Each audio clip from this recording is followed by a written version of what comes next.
जिंदगी एक हसीन तोहफा है। इसे आप किस तरह से जीते हैं ये आप पर डिपेंड करता है। या आप जिंदगी को एक बोझ समझते हैं और ज़ाये कर देते हैं, या फिर आप इसके एक एक लम्हे को हसीन बनाते हैं और दिल से जीते हैं।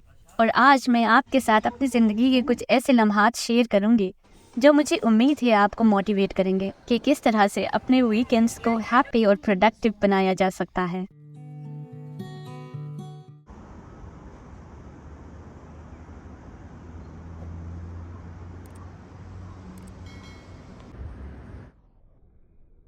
Hello everyone, welcome back to my channel. मैं शुरू से ही मॉर्निंग पर्सन हूँ और सुबह सवेरे उठना मुझे बहुत पसंद है। स्कूल की किताबों में हमने ये पढ़ा था कि सुबह सवेरे उठने के बहुत सारे फ़ायदे हैं। उस टाइम ये बात समझ में नहीं आती थी हमें, लेकिन अब समझने लगे हैं जब हमने खुद एक्सपीरियंस कर लिया है कि सुबह सवेरे उठना हमें कितना प्रोडक्टिव बना सकता है। सुबह की खामोशी बहुत पीसफुल होती है, जो कि एक आइडियल मौका है गौर व फिक्र करने का, मेडिटेशन करने का।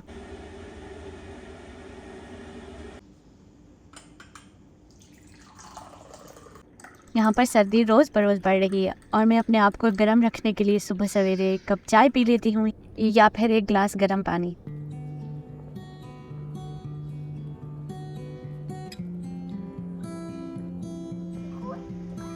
कोई भी न्यू काम करने से पहले मुझे घबराहट होती है, लेकिन फिर मैं 5 मिनट अपने आप को जिन्हें रीअश्योर करती हूँ कि मैं कर सकती हूँ, फिर मैं कर लेती हूँ। जैसे कि कोई नई रेसिपी ट्राई करना, तो मैं किचन में सारे एक्सपेरिमेंट्स वीकेंड्स में कर लेती हूँ। इन तजर्बात में मैं अक्सर फेल भी हो जाती हूँ बुरी तरह से, मगर मैं फिर भी हिम्मत का दामन नहीं छोड़ती हूँ और फिर भी नई चीज़ें ट्राई करती रहती हूँ, क्योंकि मैं समझती हूँ कि लर्निंग एक ऑनगोइंग प्रोसेस है और मैं इस उम्र में भी हर रोज़ कुछ ना कुछ नया सीखने की कोशिश करती हूँ। और मैं आज ट्राई करने लगी हूँ लच्छेदार पराठा बनाना, और वो भी डिफरेंट तरीके से। पहले भी मैं बनाती थी पराठा, मगर डिफरेंट तरीके से बनाती थी, जो कि मेरी अम्मी का तरीका है, उन्होंने मुझे सिखाया था बचपन में। मगर इस दफ़ा मैं कुछ नया ट्राई करूँगी, तो लेट्स गेट स्टार्टेड। लेकिन इस दफ़ा मैंने एक बड़ा सा आटा लिया,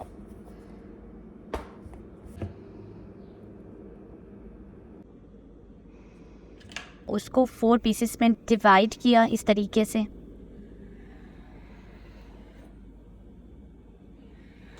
और हर पीस का एक अलग से पेड़ा बनेगा और फिर उसका अलग से पराठा। इंग्रेडिएंट्स वही है, ऑयल और थोड़ा सा आटा ऊपर छिड़कना ताकि ये चिपक ना जाए। आप देखेंगे इसके कितने प्यारे लच्छे बनेंगे और बहुत डिलीशियस भी होगा ये।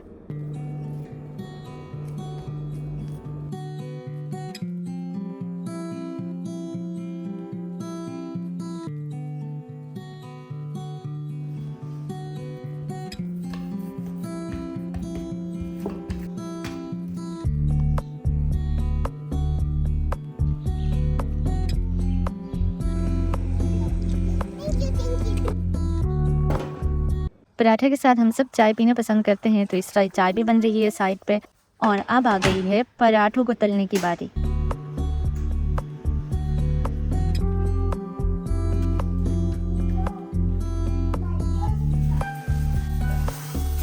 देखिए कितने मज़ेदार फूले हुए पराठे बन रहे हैं, नरम नरम।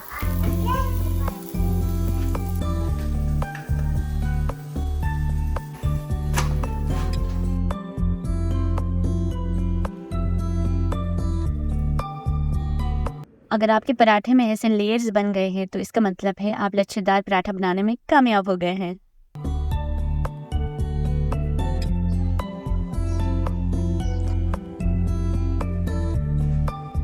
अगर घर का माहौल सही रखना है और हंसी खुशी रहना है, तो घर के अफराद को अपना कंट्रीब्यूशन देना पड़ेगा। ज़रूरी नहीं कि ये कंट्रीब्यूशन फाइनेंशियली ही हो, आप एक दूसरे को घर के छोटे छोटे कामों में हेल्प आउट कर सकते हैं। चाहे दुनिया इधर से उधर हो जाए, आपका मूड ऑफ हो, आप बीमार हो, आप लो फील कर रहे हो, नहीं, इनको तो अपनी मस्तियाँ करनी ही होती हैं। इनको हैंडल करना हमारे लिए रोज़ बरोज़ मुश्किल होता जा रहा है। क्या आपका बच्चा भी इतना ही हाइपर एक्टिव है? कमेंट में ज़रूर बताना, ताकि मेरे दिल को भी तसल्ली हो कि मैं अकेली नहीं हूँ। जब मैं आशान को डील कर रही होती हूँ, तो मेरे हस्बैंड घर के कोई और काम कर देते हैं, जैसे कि कुकिंग वगैरह। और जब मैं काम में बिज़ी होती हूँ, तो वो या फिर मेरी सिस्टर अरशान को संभालते हैं। मतलब घर के सारे काम मिलजुल कर करते हैं। ऐसा नहीं कि किसी काम को करने में आर महसूस करे कि नहीं ये मेरा काम नहीं है, ये आपका काम है, ये आप करें। ऐसा नहीं होना चाहिए।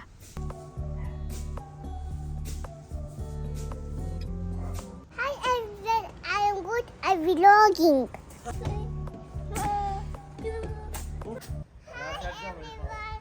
I am good. I vlogging today.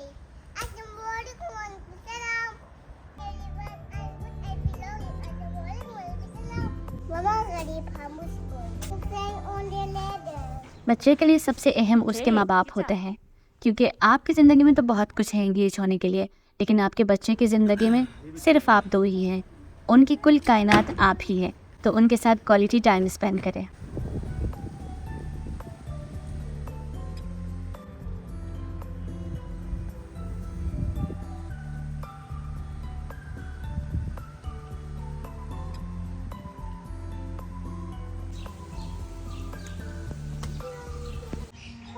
है ना?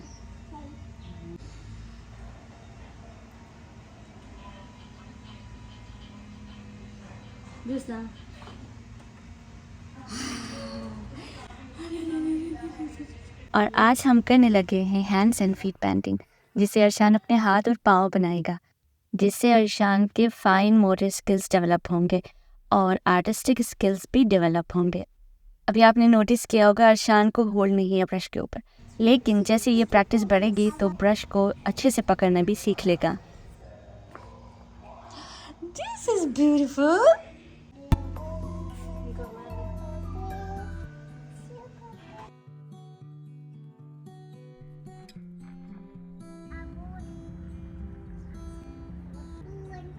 आपने देखा होगा बच्चे अपने टॉय से बहुत जल्दी बोर हो जाते हैं, बल्कि एक ही दफ़ा खेलते फिर उनकी तरफ देखते भी नहीं हैं। इवन बच्चे घर के एक जैसे माहौल से भी बोर हो जाते हैं। इसीलिए अपने बच्चों को नई नई चीज़ें, नई नई बुक्स इंट्रोड्यूस करवाएं। ज़रूरी नहीं आप बाहर से ही ख़रीद कर लाएं, आप घर में भी बना सकते हैं। जैसे कि मैं आज अर्शान के लिए फोनिक्स बुक्स प्रिंट कर रही हूँ। मैं अर्शान को खुद पढ़ाती हूँ, तो मैंने नेट पे बहुत अच्छी सी एक बुक देखी थी, तो मैंने सोचा इसको डाउनलोड करूँ और इसको प्रिंट करके इसके लिए बुक बनाऊँ। अगर आपके पास प्रिंटर नहीं है तो फिर भी आप अपने बच्चे के लिए अपने हाथों से बुक बना सकते हैं। इसके ऊपर मैं फिर कभी वीडियो बनाऊंगी, वरना ये वीडियो लंबी हो जाएगी।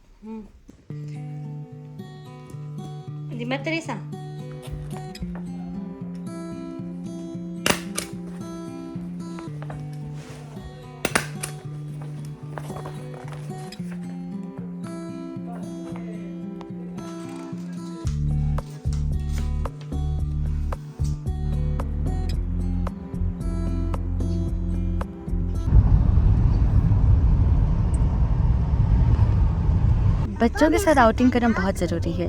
ठीक हो गया, आप बैठना, मैं नहीं बैठूंगा। उनको लेकर पार्क चले जाए, नहीं तो बाज़ार चले जाए, नहीं तो अपने नेबरहुड में वॉक करने चले जाए।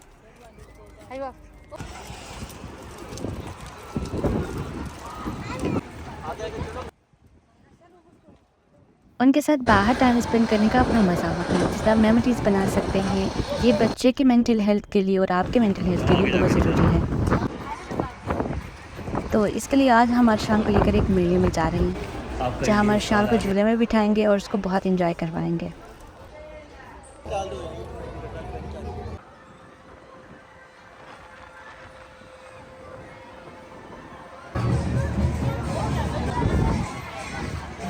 आपने देखा होगा बच्चे बाहर जाकर बहुत कुछ सीखते हैं, पब्लिकली किस तरह बिहेव करते हैं ये सीखते हैं।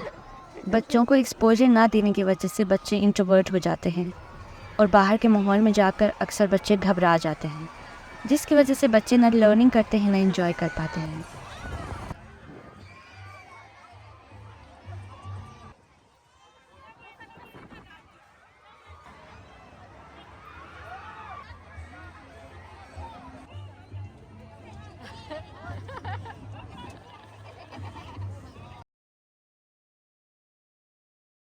और बच्चे कुछ रूल्स एंड रेगुलेशंस भी सीखते हैं। जैसे कि अभी अर्शान लाइन में खड़ा है, इसको पता है जब तक मेरी टर्न नहीं आएगी तब तक मैं आगे झूले में जाके नहीं बैठ सकूँगा। तो ये एक बिहेवियर है जो बच्चे के अंदर डेवलप हो जाती है। इससे बच्चे सोशलाइज हो जाते हैं, फ्रेंड्स बनाते हैं और फ्रेंडशिप की अहमियत को समझते हैं और बाहर के माहौल, बाहर की दुनिया से यूज्ड हो जाते हैं, क्योंकि कल को उनको बाहर ही जाना होता है, इन लोगों के साथ ही डील करना होता है। तो इसी स्टेज पर ये सीख जाते हैं। जब बच्चे अपने कंफर्ट जोन से बाहर आएंगे फिर उनको पता चलेगा कि ज़िंदगी भी ही ऐसी होती है। ऐसा नहीं है कि घर पर आपकी हर बात मानी जाती है, हर चीज़ आपको टाइम पर दी जाती है। ऐसा नहीं है कि बाहर के लोग भी आपको वैसे ही डील करें जैसे आपके घर वाले आपको डील करते हैं। इससे बच्चों को ये डिफ्रेंशिएट करने में आसानी होती है कि घर के लोगों की इम्पोर्टेंस क्या है और आपकी फैमिली आपसे बहुत मोहब्बत करती है, न कि बाहर के लोग। और ये सब तब मुमकिन है जब आप अपने बच्चों को लेकर बाहर की दुनिया में एक्सपोजर करवाएंगे अपनी निगरानी में।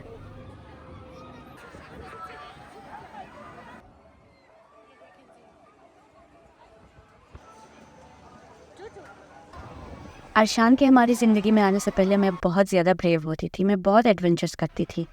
और अब सिनारियो ये बदल गई है, मैं इतनी ब्रेव नहीं रही हूँ। मतलब मैं इतनी ज़्यादा केयरफुल रहती हूँ कि मुझे कुछ हो गया तो मेरे बच्चे का क्या होगा सोच के। और अब झूलों में बैठने से मुझे डर लगता है, शायद इसी वजह से। अब कोई भी एडवेंचर्स करने से पहले मैं 1000 बार सोचती हूँ।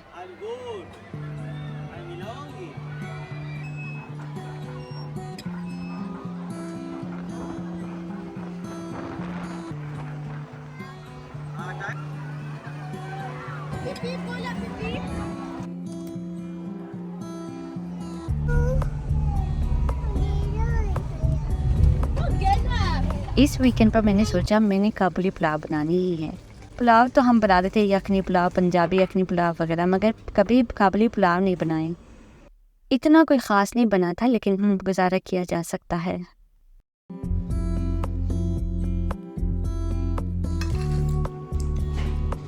इतना हेवी खाना खाने के बाद वॉक करना तो बनता ही है। हल्की हल्की बारिश हो रही थी और मैंने वॉक किया।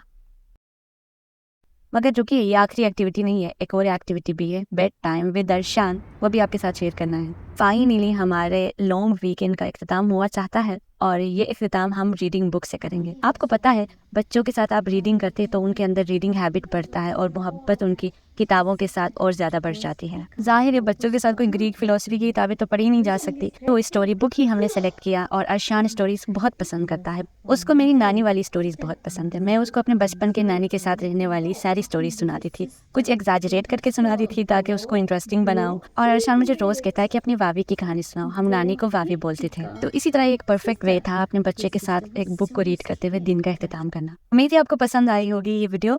मिलते हैं फिर किसी और वीडियो में।